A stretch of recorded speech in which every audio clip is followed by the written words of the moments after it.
Hello, Emma. Welcome to the Emetophobia-Free podcast. How are you? Hello, I'm fine, thank you. Very well. How are you? I'm great, thank you. I Good. am genuinely so excited to have you here, Emma, because there are two topics that we are very excited to share. And one is pregnancy, because Yep. the exciting news is that Emma and myself are both pregnant right at this moment in time, which is exciting. And just to top that off, we've both, during our pregnancies, had a sickness bug. We have. So, as two ex-emetophobes, I thought, what a better podcast to create. So we're talking about morning sickness, we're talking about sickness bugs and our experiences of it.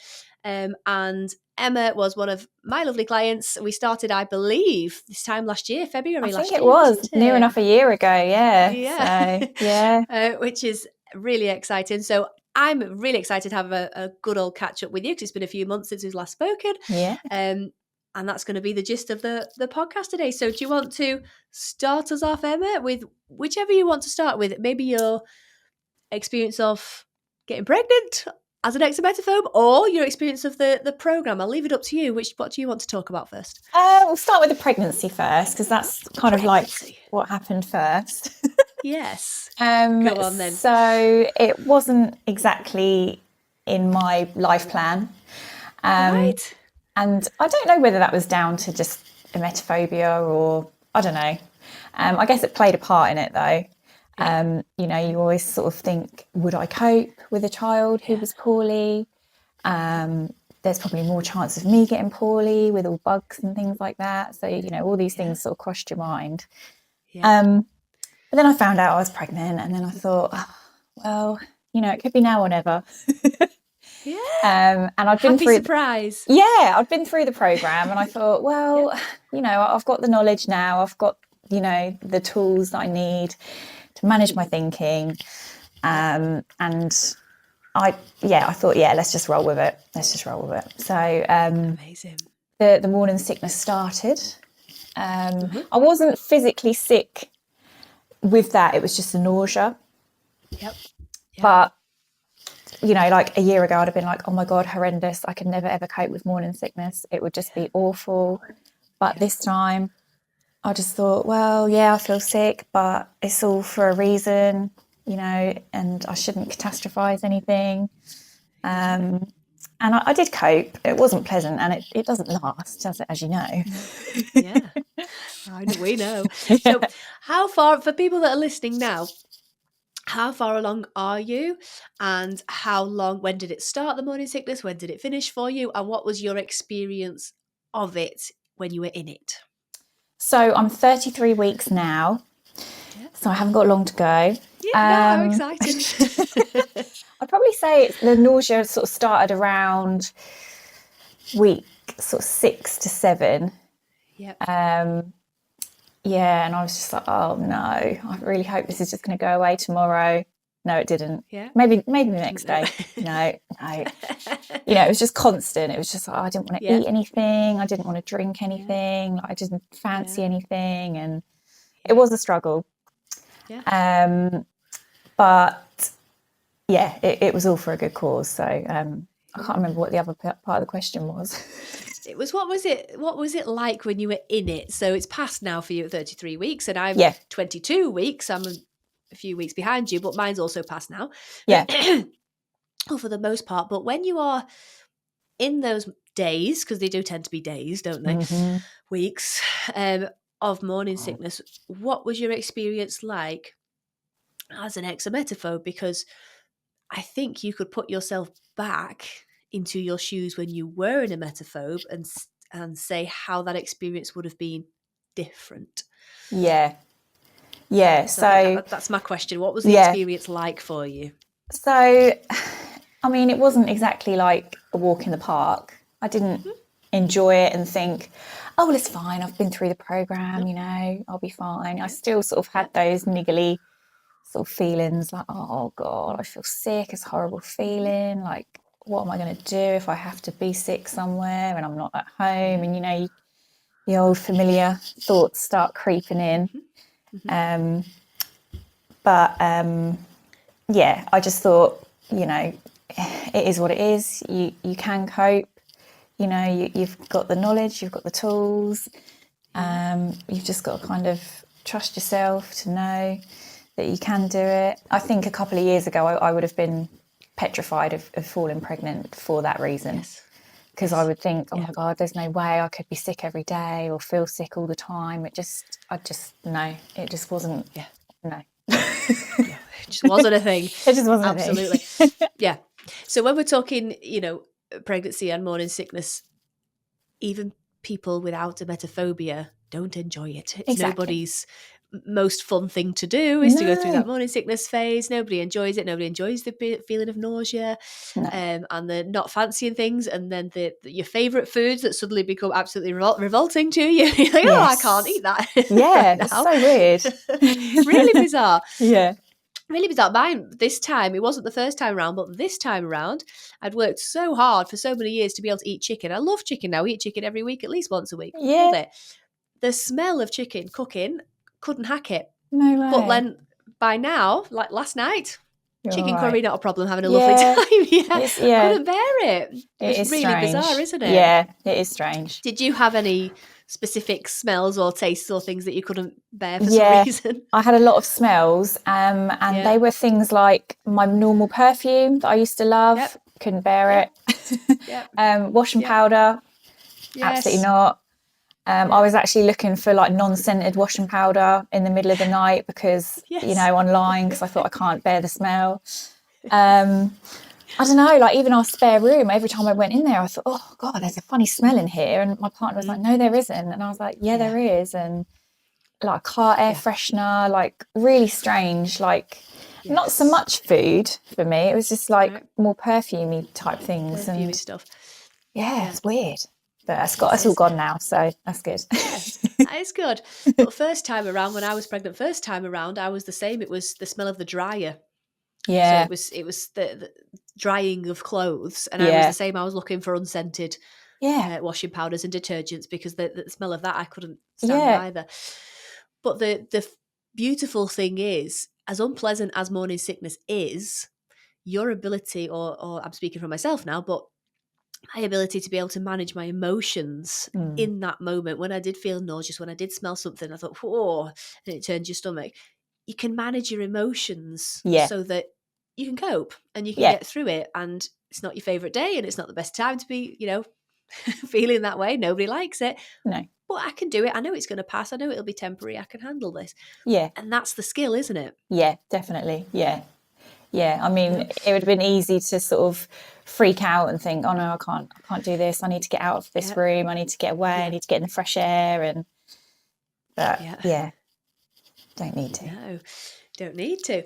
And as you and I both know, that's all the work that you put in during the programme to tackle your desire for control, to tackle your catastrophic thinking, to build your coping skills.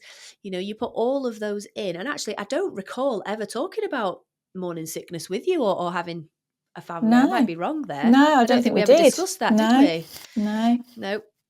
Which just goes to show how transferable the skills are, because a lot of people come to me and say, I really want to start a family, this is why I want to get over my emetophobia, and it was genuinely why I went through the program to start a family. But that wasn't something that was on your mind from the get-go. It was more going out and enjoying life and going to the cinema and seeing your friends and going to the pub. That's what I recall. Normal stuff from our sessions. So we never really looked at your beliefs around morning sickness, but the skills are so transferable that you're able to handle whatever life throws at you, which is amazing, isn't it? Yeah, it is. Yeah, it's definitely life-changing. Yeah. Yes. And I would recommend it to anyone. Yeah, which is phenomenal. Yeah. So, do you know if you're having a girl or a boy? Before I do. It's a girl. It's a girl. It's a girl. So excited. It's a girl. How lovely. Mine's a surprise. I don't know what I'm having. I'm having a surprise. We'll find out in June. That's nice. Though. How excited. Yeah, how excited. Right. So, got pregnant, handled morning sickness. How have you handled the other changes in pregnancy? Because obviously your body changes, doesn't it? Yeah, it does. How's that been? It's been challenging at times. I'm at the stage now where I'm quite uncomfortable I had backache, that felt like sciatica, and heartburn. I've had indigestion at night. I've had reflux, so I've been waking up sort of coughing, and again, before I'd have been oh my God, am I going to be sick? What, why have I got these feelings? But now I'm just oh, come on, we know what it is. Just take some Gaviscon, it'll be fine. Yeah. Good. But yeah, no, it's the belly is definitely something that you need to get used to. It is. Yeah, it absolutely is. But I think I asked that question because emetophobia is so closely linked to health anxiety in all capacity. So when you have, reflux, or when you have really bad backache, it doesn't take a lot for someone with emetophobia to catastrophize that and think, oh no, what if it's an infection? What if I'm going to be sick because I've got an infection? What if, etc., etc. Yeah. And your mind snowballs. And again, the skills in the program teach you how to manage that thinking so that you don't snowball, you don't create that anxiety. You just go, well, it's it's not the most comfortable, and when you get to 33 weeks it's not the most comfortable. So you struggle to sleep and all sorts of lovely things. And having all of that experience of managing your thinking on a day-to-day basis just allows you to ride the wave, if you will, and sort of go, well, this is a temporary period of my life. I'm not going to be pregnant forever. I'm not going to be in discomfort forever, but I can handle being uncomfortable. It's gold dust, isn't it? It's amazing. Yeah, I do just have to keep telling myself this is only temporary. You haven't got long left. You're over the worst of it now. So absolutely, definitely. It's not going to be like that forever, thank God. And then you have your beautiful little girl at the end. Yeah, which is lovely. Absolutely lovely. All right, so that's the morning sickness side of it. Before we move on to the sickness bug, which we've both managed to get during pregnancy, which is quite phenomenal. But before we move on to that, do you just want to give for anybody watching an indication of how the program was for you? Because I know we worked through it together, but what did it feel like for you going through it, and what kind of effort did you need to put in order to get yourself where you are now? I'd say it wasn't easy because I had to learn a lot about myself and my beliefs, my thinking styles, and you have to kind of challenge everything that you think you know and the reasons why you think things. And it's just the realization of, oh, so I am kind of bringing this on myself in a way. It's not happening to me. It's me that's making it feel a million times worse than it is. And I think once you get your head around that, it does become a lot easier. Because I'd never challenged my beliefs before. It was just, oh, well, I don't know, I just believe it, I don't know why. But once you start delving into the why, things become a lot clearer. And then when it comes to the emetophobia, you think, well, why do you think that? And then there's actually no reason behind it. So then you can kind of flip it on its side and sort of change how you view things and why you think things. And so it definitely wasn't easy, but I learned so much, and I'm so glad that I did it. And I did have to push myself every day. There is work to do when you're not face to face with your coach, and it does take a lot of effort and time, but for me it's just been invaluable because I just feel like I've got my life back. So it's just great. So what kind of beliefs are we talking about here? So was there a pivotal belief or two that you thought, do you know what, it just kind of clicked, or that was really holding me back and I had no idea that was holding me back, or an area of life I'd never even considered that I had to then consider, and that had a big impact on how I viewed the world? Was there any part of it like that for you? Yeah, I think when we learned about belief systems and little things like superstition, oh, I can't walk over 3 drains because it's bad luck. It's well, why do you think that? And it's like, well, I don't know why I think that. I think someone probably just told me that once and it's just stuck in my mind. Yeah. So then it just gets you thinking, well, when it comes to the sickness thing, I've just told myself it's horrendous and it's terrible and I won't be able to cope. Yeah. But why do I think that? There's no reason behind it. Yeah. So if I can think that, then I can change the way I think and then tell myself I can cope, which is what I did. And then I can, and it's fine. Can. Yeah. Okay. So that's a very, very brief description of the program. Yeah. That's only one aspect of it, because that's just beliefs. I don't want people sitting there thinking, oh, you just tell yourself you can cope. There's much more to it than that. But the fundamental part of it is what you believe. Yeah. You've got to look at that and see, is it serving me, and where's the evidence for it? So just like superstitions, you have to go, well, where is the evidence for that? Is it helping me? Is it making me feel powerful? Is it allowing me to live the life that I want to live, or is it holding me back? Yeah. And that's a system then that you've got to go through for all of your belief systems, emetophobia included. Yep. Yeah. Fabulous. All right, lovely. So let's talk about then the joyous occasion of the sickness bug during pregnancy. I'll allow you to share your experience and then I will share mine. And I got an email from one of Sam's clients. So Sam is a coach based in the US, and one of Sam's clients emailed me and said, I saw your thing on Instagram about the sickness bug. You'd messaged me separately and gone, I'm pregnant, I have a sickness bug, which just worked out beautifully. And he said, I think this person's called Joe or Jolie, and they said, are you going to do a podcast on it? And these were the specific questions they asked. So if I ask you these questions, you can then sort of answer them from your perspective, and I'll answer them from my perspective, and then hopefully we've answered Joe or Jolie's questions. Okay. So Joe or Jolie wants to know what was going through your head in the moment and right after, and how you coped and managed, as in what skills did you use to manage? Okay. So it felt different to normal sort of emetophobic nausea, I would say. Yeah.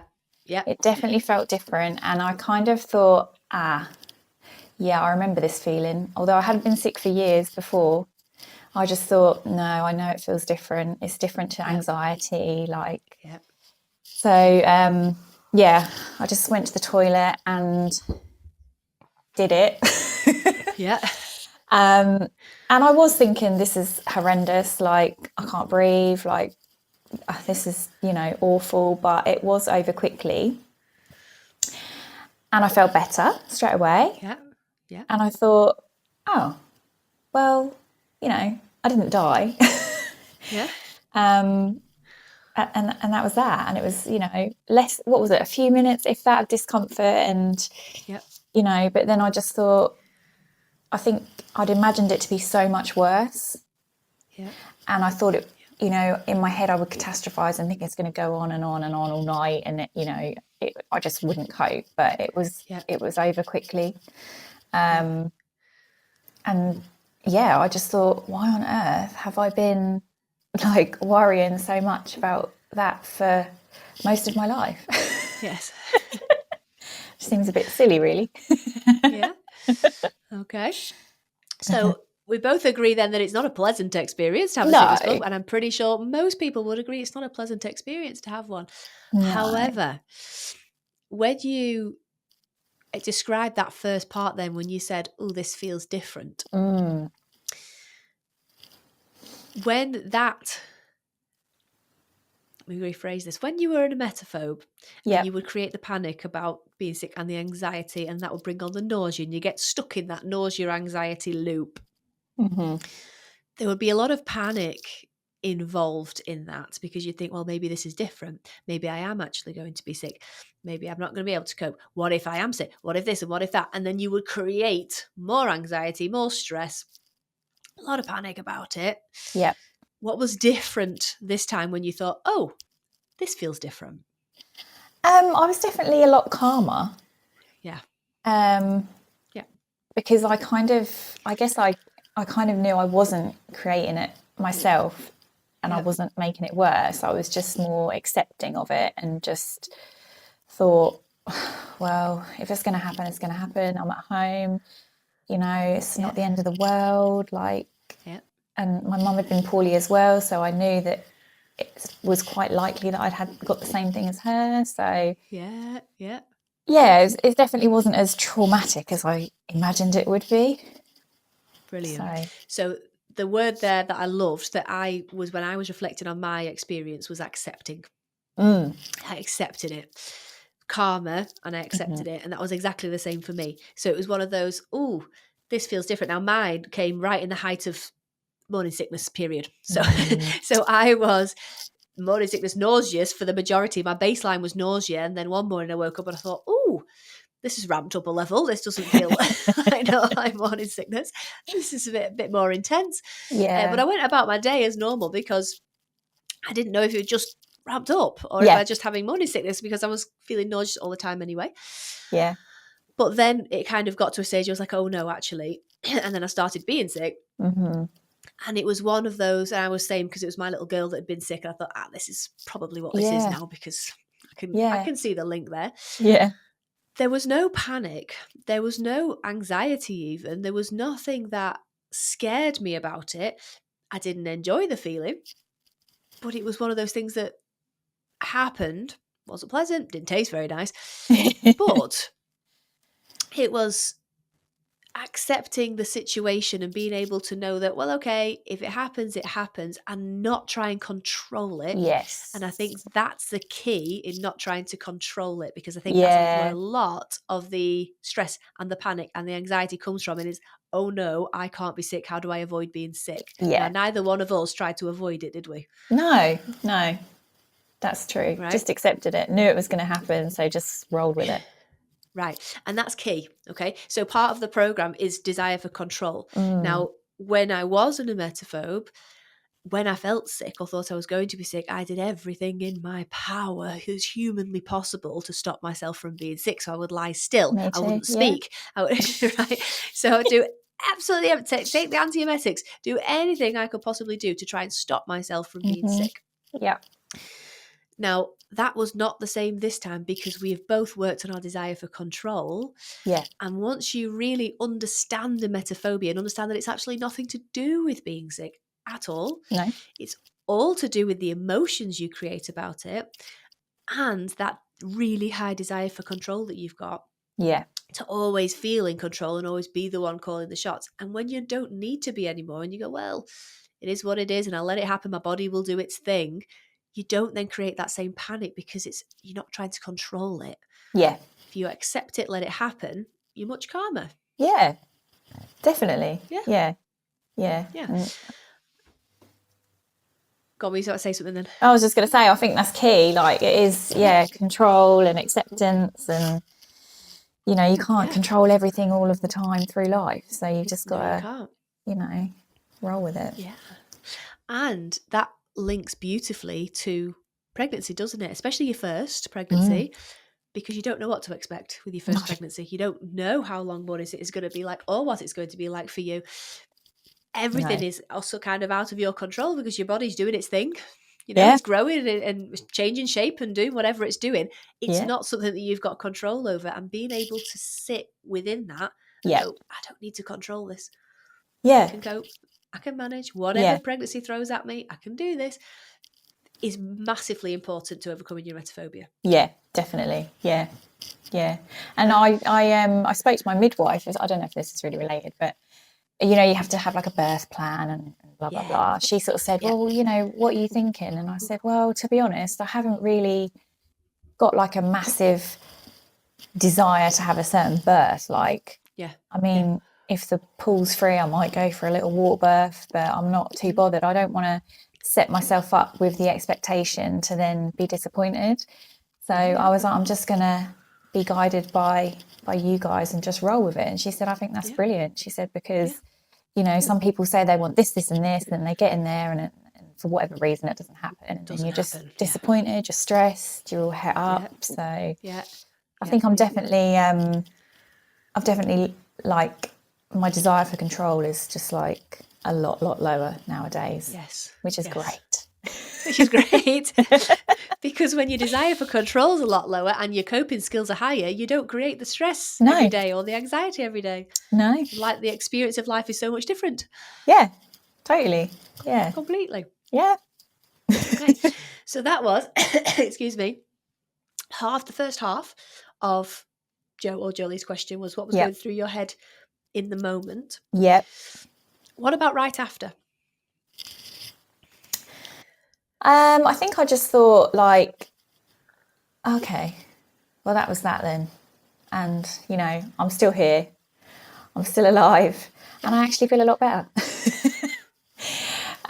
You know, because before we would avoid and we would try and do everything within our power to stop ourselves being sick. But ultimately, it's better for you to be sick and feel better because that's just your body's way of, you know, getting rid of any nasties. And I just thought, why have I been so worried about that for so long? Like, brilliant.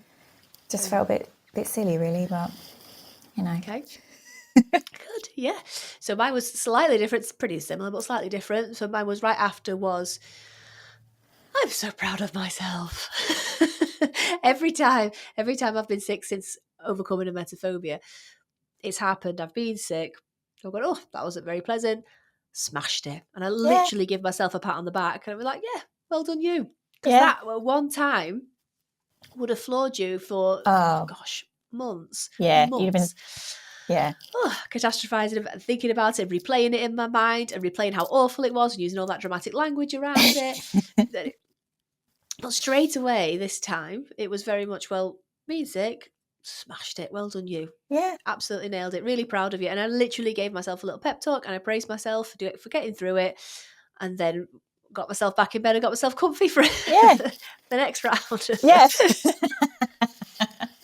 Yeah. No, it's I definitely did feel proud of myself. Because a few days after I'd been poorly, my brother got married. And I was still feeling a little bit ropey. And I was sort of thinking, oh God, how am I going to get through the ceremony? What am I going to do if I feel sick? But then I thought, but at least I know now the difference between like the anxiety, nausea and actual, you know, when you need to physically remove yourself from a situation. So I actually found it quite helpful because now I kind of know the difference. And actually on the way home from my brother's wedding, I was driving and I thought, oh, not feeling too good again. Even though it had been a couple of days since I'd been poorly and I thought I was all right. And I'd had my mum and my two cousins in the car. And that, for me, if that situation would have happened like 2 years ago, I'd have been like, oh my God, I absolutely cannot tell anyone I feel sick because I'm just so embarrassed. Like, there's no way I can stop the car. I can't be sick. But on this occasion, I had to stop the car and I was like, sorry, I feel really sick. I'm going to have to pull over. Pulled over. It was bonfire night. And we pulled over outside a park, a big park in our town. And it was just when people were all coming out of the bonfire night. They'd seen all the fireworks, you know, there was loads of people around. And I just got out of the car, I just went round the back and just was sick, like at the side of the road. And had you have told me that like a few years ago, I'd have been like, no, this is the worst possible thing that could ever happen. Like all them people, what are they going to think? You know, they're going to be like, oh, you're disgusting. Like, why are you being sick? Like, but you know what? No one batted an eyelid. No one even like, it was just so ridiculous. Like I always thought if I'm out in public and that happens, it's going to be horrendous. Like everyone's going to be like, oh my God. Yeah. No one cares. Like, and you know, again, it was over quickly. And then I just got back in the car and I was like, oh, sorry about that, guys. I don't know what's going on. What's going on? And, you know, my mum and that were like, oh, don't worry about it. And I was like, oh, God, I'm so sorry. And I just kept saying sorry. And they were like, Emma, it's fine. Like, it's just a little bit sick. Like, So, and again, now that that's happened, I feel like, oh, well, you know, if I'm out and about and that happens again, I'll just deal with it like I did that time. So, I felt proud of myself because I was just like, I know now when I need to actually, you know, be sick and then when it's just anxiety. So really helpful, I thought. Really helpful. And I had a similar experience. It wasn't the sickness bug, it was totally unrelated. It was morning sickness. But it was only a few weeks ago because I've been having like waves of it later on than I had the first time. But we were at the park with my little girl. It was me and my husband and my little girl. And we were having a lovely time. It was a Saturday morning, nice and sunny, very cold, very fresh, lovely. Having a lovely time. And then I just got this wave of nausea. I was like, oh, hang on a minute. That's peculiar. So I sat myself down. I was like, and they kept coming, these waves. I was like, okay, this is new. Here we are. And anyway, I wasn't actually sick, but I was retching next to this park bench, knelt down next to this park bench, and there was other people on the park and they were playing or whatever else. And my husband came over and he was like, are you all right? I was like, I think so, yeah. And it just happened. And it was one of those things. I had a moment where I thought, gosh, I'm one of the people that emetophobic me would have gone, freaked out, gone. Right? There's somebody being sick over there. I'm 100%. Yeah. Okay, I became that person. I was like, I'm that person. I'm in public and I'm doing this. And it's allowing yourself to see it for what it is and sort of go, well, it's not pleasant. Nobody wants to be sick anyway. No. Nobody wants sick in public if it does happen. But even when it does, you can cope, you can manage. Yeah. And it's having that belief within yourself and then having that confirmed when obviously you go through it for yourself is such a relief, because a lot of people, who haven't been through the program yet and who are skeptical about it will say, all the testimonials of people who've never been sick, they think they've overcome their emetophobia, but actually let's just see what happens when they are sick, because they probably recreate it again and fall right back into it again.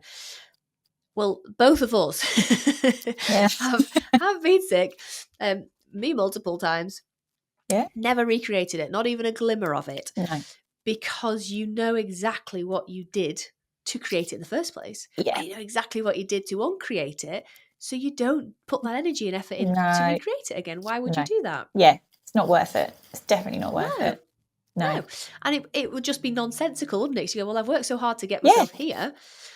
And, I'm using all of my skills every day. And I think that's a really important part to stress to people as well. Is that when you're going through this program, you're looking at your belief systems across the board, across all areas of life, like you were saying, superstitions, your social anxiety, your self-esteem. You're looking at your mental health, if you will, across the board, so that you know how to create strong, robust, resilient mental health.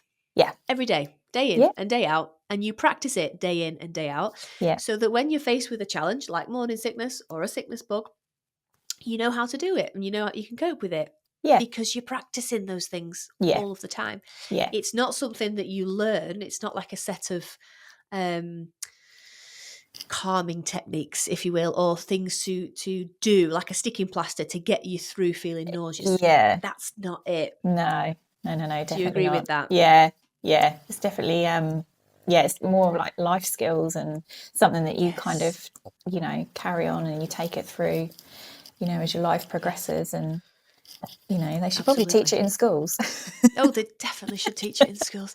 They definitely should. But I thought when I read, this client's email, Joe or Jolie's email, and it was sort of like, what were you doing in the moment right after, what skills you need to use. I just wanted to make it clear that it came as second nature, the skills to use, because you're doing them all of the time, day in, day out. Yeah. Practice. It's practicing it day in and day out. I'm practicing it when I'm going to the dentist. I'm practicing it when I'm going shopping. I'm practicing it when I'm going about my day life. I am practicing all these skills all of the time. So it's not like you've got to go, right, okay, let me remember what I need to do when I feel sick. No. Because you're doing it. It's just the way that you process things now. Yeah. 100%. Yeah. Fab. Lovely. Okay. So is there any other bits of information, any other little anecdotes that you want to share, or anything that you want to get across to people listening to this? Because genuinely, out of all of the 40 episodes that are on this podcast series now, when I was an emetophobe, this is the one I'd have watched because I wanted to get pregnant. I was like, sickness bugs, absolutely not. They were my two biggies in life. Is there anything that you would say to you, your past self, past emetophobic Emma herself, or anybody out there who's still struggling while you're here and you've got the time to say it?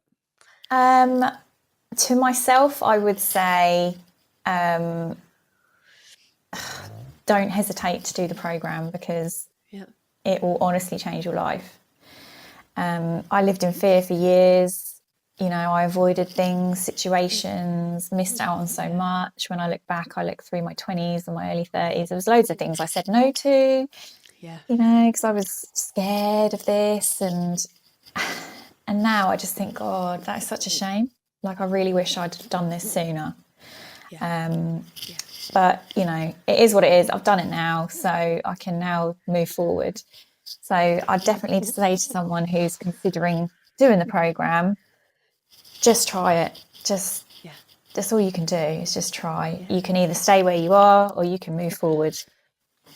And for me, I couldn't stay in that rut anymore. I was just so fed up.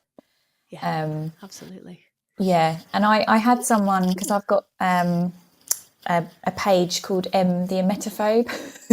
All right. A little Instagram page, which I just used to like document my journey. No, I know. I didn't think you did, because I've got it on private, but I used it to like document my journey and kind of to be a bit more accountable, because I thought if a few people are following me, then it might spur me on to, I don't know, just give me a little extra push. So I actually had someone reach out to me a couple of weeks ago, quite late on a Saturday night. And we kind of know each other. We'd worked in the same department store years ago. And we'd had a brief conversation years ago about this thing. And it was like, oh my God, you've got it too. And I was like, yeah. You know, anyway, she's went on to have children and blah, blah, blah. I got a message from her late one night saying, I've just seen your testimonial on the Thrive page. And she said, I just wanted to reach out because my little boy is not feeling well tonight and I'm absolutely petrified.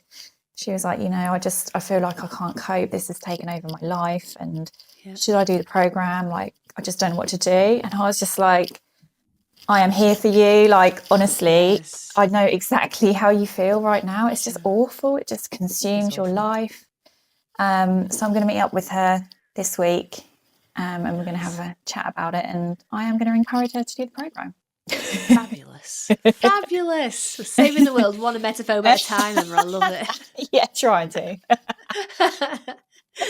Amazing. Thank you so much. And thank you for taking your time, because you have rearranged your work schedule to be here today, which I'm pleased for and so grateful to you for. Because I was thinking, well, who better to do this podcast that somebody's requested than yourself, who's been through the exact same thing as me very, very recently.